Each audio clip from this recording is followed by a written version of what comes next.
Greetings and welcome to America in Focus, powered by the Center Square. I'm Dan McCaleb, Vice President of News and Content at the Franklin News Foundation, publisher of the Center Square Newswire service. Joining me again today is the Center Square's Washington, D.C. Bureau Chief, Casey Harper. How are you, Casey? Doing good, Dan. How are you? I am doing well, thank you. We are recording this on Friday, January 19th. The Iowa caucuses are behind us, and as expected, former President Donald Trump pretty much lapped the field, gaining more votes than his entire competition combined, more than 50% of the votes there. On Tuesday of this upcoming week, New Hampshire primaries, where Trump is probably expected to win again, maybe not by as much as he did the Iowa caucuses. Casey, after Tuesday, are the primary season going to be over on the Republican side?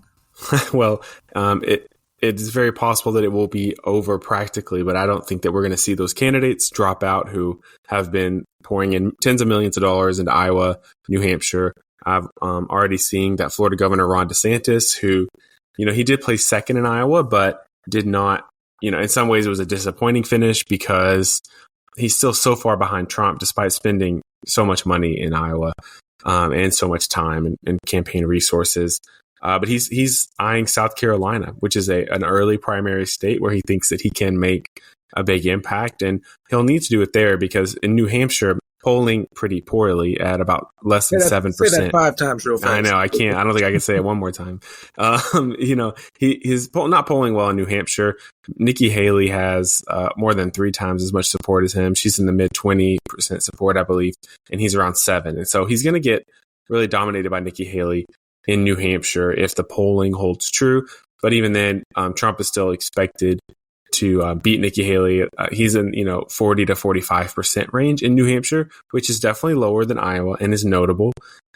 Nikki Haley is spending a lot of advertising money in New Hampshire, hoping to close that gap. But a lot of her supporters are antsy. They're saying, if you can't win New Hampshire, which is your best state, are you really going to be able to beat Trump at all? So I think there's some people holding out hope. And it's all interesting, Dan, before I hand it back to you, because these early states are big symbolic victories. But when it comes to the overall delegates, they're not that many. Iowa's only 40 delegates. You need a little more than 1,200 delegates, 1,215 delegates to win.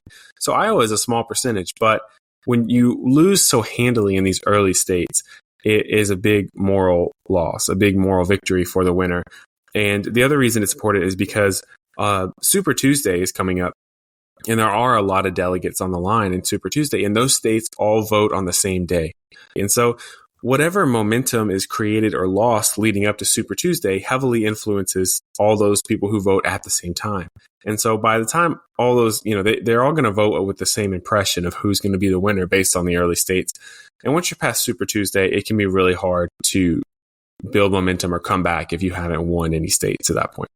Super Tuesday is in March. Of course, before we look forward a little bit more, Casey, let's just recap Iowa one more time. What was interesting to me was Trump's victory speech after it was clear that he was going to win more than 50% of the vote, outpacing all of his challengers.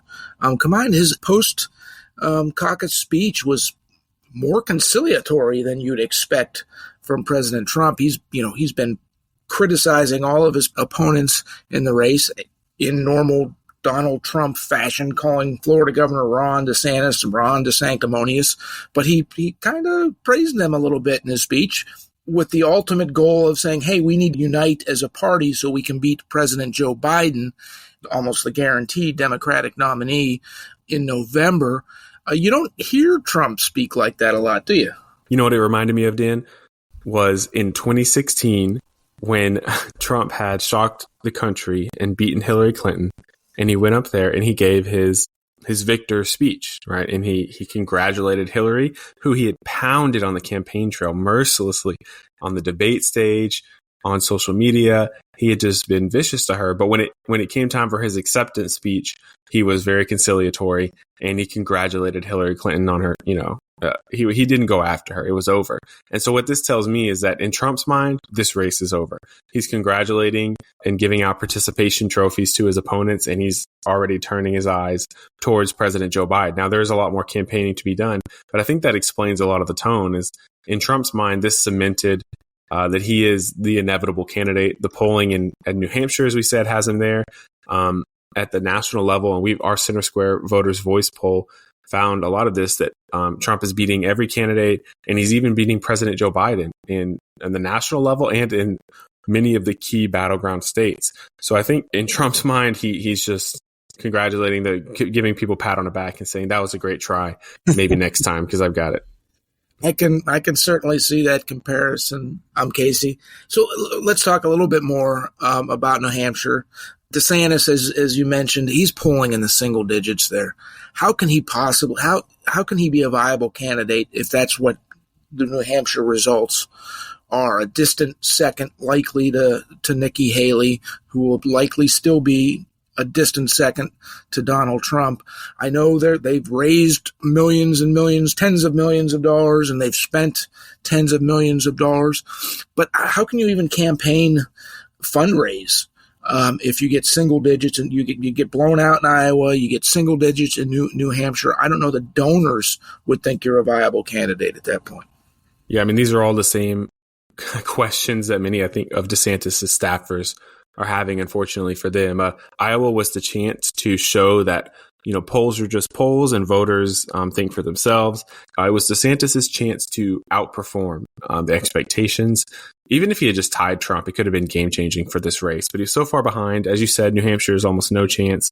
I think apart from some strange miracle, DeSantis is going to have a hard time. I guess what he does have going for him is Vivek Ramaswamy dropped out, the businessman. He dropped out right after the Iowa caucuses showed that he had received about 7 or 8% support, and he endorsed Donald Trump. Now, we've talked a lot, and we don't have to belabor it, about Trump's nearly 100 criminal charges across several indictments in multiple states, and he has court hearings.